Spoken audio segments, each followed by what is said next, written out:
Ready to get your Shopify products seen by millions on Google Shopping? Let's dive into integrating with Google Merchant Center. First, ensure you have a Google Merchant Center account set up. If not, a quick sign up on the Google Merchant Center website is your first step.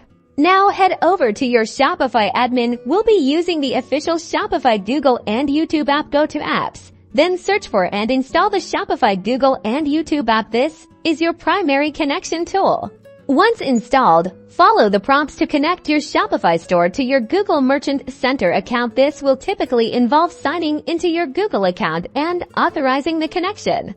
The app will then automatically generate a product feed from your Shopify catalog. You can usually find this under the Products tab within the app. This feed contains all the essential details about your products for Google.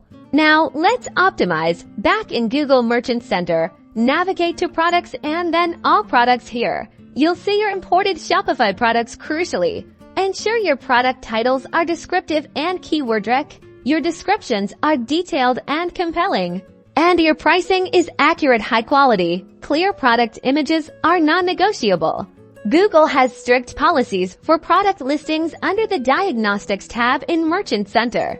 Look for any errors or warnings regarding your products. These could be issues with missing required attributes, incorrect pricing, or policy violations. Address these promptly for approval. For missing attributes, you can often edit them directly within your Shopify product pages, like adding product type, brand, or GTINS global trade item numbers if available. The Shopify Google and YouTube app also provides some options for mapping these attributes. By following these steps, ensuring data accuracy, and adhering to Google's policies, you're setting your Shopify products up for success on Google Shopping, driving more traffic and sales to your store. Happy selling!